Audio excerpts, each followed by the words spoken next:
Shalom Bapak Ibu yang dikasihi Tuhan. Pagi hari ini kita kembali akan belajar dari firman Allah. Dan renungan pada pagi hari ini saya beri tema kesadaran untuk bertobat, yang saya ambil dari Injil Matius pasal yang ke-21 ayat yang ke-32. Demikian firman Tuhan.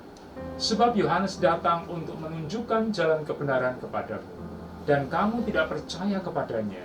Tetapi pemungut-pemungut cukai dan perempuan-perempuan sundal percaya kepadanya. Dan meskipun kamu melihatnya, tetapi kemudian kamu tidak menyesal dan kamu tidak percaya kepadanya. Bapak Ibu yang dikasihi Tuhan, cerita anak bungsu dan anak sulung ini sangat menarik untuk diperhatikan. Si sulung yang diminta untuk pergi dan bekerja di kebun anggur ayahnya dijawab dengan sikap hormat, ya, tetapi sayang tidak disertai dengan tindakan yang nyata.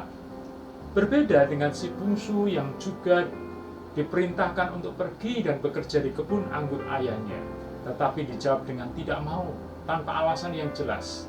Namun setelah menjawab, si bungsu sadar bahwa apa yang disampaikan itu tidak tepat, dan kemudian dia diam-diam pergi dan bekerja di kebun anggur ayahnya. Bapak Ibu yang dikasihi Tuhan, dari cerita ini kita dapat mengambil maknanya. Yang pertama, kebun anggur itu milik ayahnya. Di sini ayahnya menggambarkan sang Bapa di surga. Apakah kita taat kepada Bapa kita atau hanya sekedar mengatakan di mulut saja, tetapi tidak disertai dengan perbuatan nyata? Yang kedua, sikap si sulung menggambarkan para pemimpin agama yang menganggap diri orang saleh, tetapi tidak sungguh-sungguh serius dengan hal-hal yang bersifat ilahi, ajakan untuk bertobat dan baptisan serta menerima kerajaan Allah yang disampaikan oleh Yohanes Pembaptis. Para pemimpin agama hanya sibuk dengan acara ritual keagamaan belaka dalam Matius 21 ayat 25. Dan yang ketiga, contoh kesadaran dan pertobatan si bungsu itu digambarkan seperti para pemungut cukai yang memeras rakyatnya, dan kemudian pemungut cukai ini sadar bahwa tindakannya itu tidak benar dan dia bertobat. Seperti juga para perempuan-perempuan sundal yang menjajakan seks kepada penjajah-penjajah Romawi tadi itu, dan akhirnya mereka juga sadar sebagai seorang yang berdosa.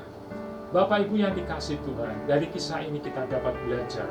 Marilah kita merenungkan praktek iman kita sebagai orang Kristen.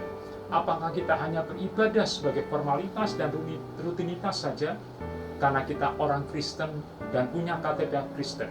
Atau apakah kita beribadah karena kita sadar sebagai orang berdosa yang membutuhkan pengampunan Allah dan anugerah Allah bagi keselamatan kita?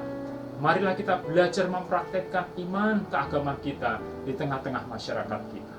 Dan akhirnya kita mohon kekuatan Roh Kudus untuk menolong kita agar kita dapat hidup benar di hadapan Allah. Tuhan memberkati kita sekalian. Amin.